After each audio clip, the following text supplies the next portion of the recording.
Hey fam, what's up, what's up, what's up? This is Robert Anton here, robertanton.com, bringing you your Xfactor commentary from a singer. What a night it was, let me tell you. I am sorry I'm so giddy right now because so many great, funny, and terrible things happen that I just don't know what to feel, right? So I naturally go for the giddy, and I just started laughing about certain things, and I'm going to tell you what happened right now. We started out with the top 10 performing We Will Rock You. Leroy missed another entrance, but his voice didn't come in this time. So that was maybe a good thing. That means that maybe they didn't track everybody. So, that's great. Astro and Chris did the rap break. And the mix was decent. Everybody had a chance to shine, so I enjoyed that. At the end, they tried to mix it up a little bit and give, like that little gospel flavor to it and everything. And it went on just a bit too long for me, but it wasn't that long. I think I looked at the clock and it was like 12:08 or something, but it just went on a little long for me. So they started out immediately with them on stage and gave two results. They said two people that were voted on, or they got the most votes, were Leroy Bell and Lakoda Rayne. Now, they didn't get the most votes, but I mean, they got enough to be in the top 8. Next, they showed a photo session with, I think it was Brian Smith, and he was promoting the Sony camera. It was a nice little tie-in and everything, and they gave them all free cameras. They seemed to be having a lot of fun, and some of the pictures did look really good. Next up, Rhianna premiered her We Found Love song, and I wrote she's better at lip-syncing than most of the contestants. But she did make a few little gaffes. There were 2 points specifically where I saw where the voice was still going, but she did something else. So if you guys can find those points, tell me where they are, and you can watch the video and tell me where they are. And the set, to me, I thought it was good. I thought it was very interactive. I thought it was nice, kind of like a Brooklyn Street, but it kind of reminded me of the sets that I've seen of American Idiot. I don't know if it's an exact setup because I haven't seen the show live, but it seemed to me like it was kind of a ripoff. And Steve Jones asked her, what advice would she give the contestants? And she said, love what you do, because it's really hard. She said more, but I thought that was cute and funny and kind of to the point. Love what you do, because it's really hard. That's what she said. And I'm sure she meant performing. So after a commercial break, we came back to get more results. And the next people who were not in the bottom 2 were Rene, Melanie Amaro, Josh, Krajcik, Marcus, Canty. Then we went to a quick commercial. They came back, and the people standing there were just like at wit's end. And so was I, because I was like, oh my God, these people are still standing there? So Drew went through next, and she started crying. And then Rachel Crow went through, and she started crying. You could hear her like loudly sobbing, even though they cut away from her face. So the bottom 2 were Stacy and Astro, Stacy Francis, and they had to sing for survival. After we came back from break, Stacy sang Amazing Grace. Now,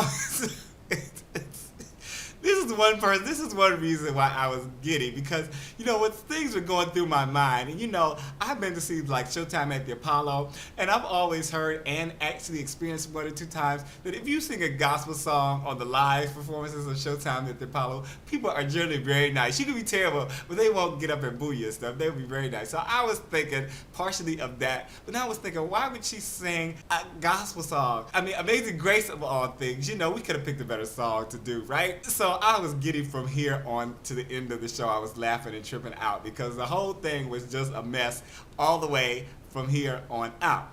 Okay, so I wrote, it started off very shaky and stayed pitchy throughout. She even cracked on one of her big notes. Now, she's good with the big notes, but she cracked on one of the big notes. It may have been nerves, it may have been attitude, it may have been just that she was so surprised, but it just wasn't a great performance. Next, Astro came out, and he started out, first I'll say he did Never Can Say Goodbye. The remix, MJ remix, but I wrote, before I knew everything that was happening, I wrote, he is so dramatic about his act. Because he started and he was like, I don't even feel like I'm going to perform, I don't know if I should. Nina asked LA, well, should I perform? And he asked the audience, should I perform? Now, I thought this was a part of the act. So, to me, also, I wrote, he seemed to lack energy, but I still thought the rap was good. So then we get to the comments and to the judges to vote people off. LA was the first one to vote. He started out by saying that he was disappointed in Astro because, he came up there, he gave a lot of attitude and stuff like this, and he wasn't giving any energy, and he wasn't. So I thought that it was all a part of the act. It wasn't.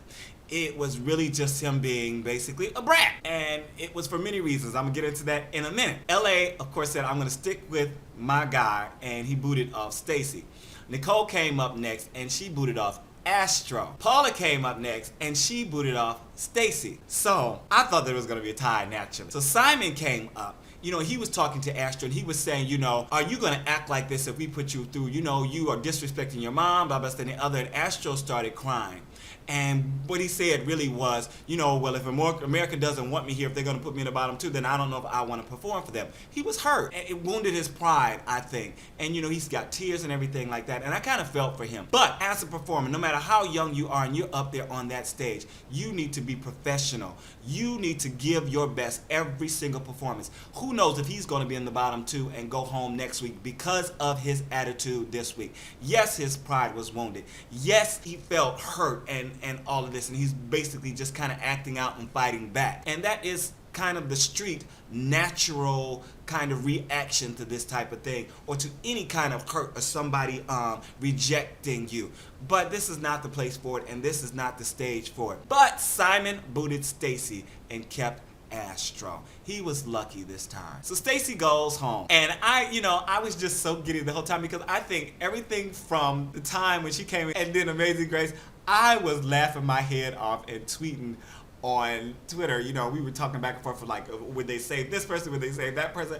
And I was just like, I'm tweeting, I'm like, I am so giddy right now, and I don't know why. But it was just such a crazy turn of events that y'all, sometimes how I handle things. Like, if I was up there at that point and all this was going on and I was in the bottom two, more than likely I would be the type that would be laughing my head off, because that is sometimes how I handle things. And this is how I handled this little strange turn of events. But I felt like one thing I really felt like, I felt with Stacy doing Amazing Grace, I just felt like it was pandering to the audience, and it was pandering to Simon. I really did.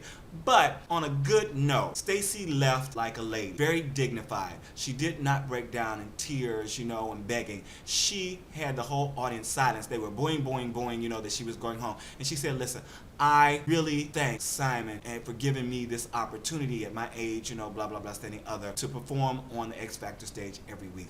She took responsibility for the performance that she gave last night. And I heard that she had been on Twitter saying, that it was this and it was that, and that she wasn't going flat, and, all this good stuff. And she'd given an interview or two. But in the end, she acted like a lady, very respectful, thanked everybody. And I think that is a wonderful way to finish out. I hope that when Astro's time comes to go home, that he finishes like a young gentleman. I want to know what you thought about this result show if you saw it. And if you just listen to what I'm talking about, tell me what you think and how you might handle this type of situation.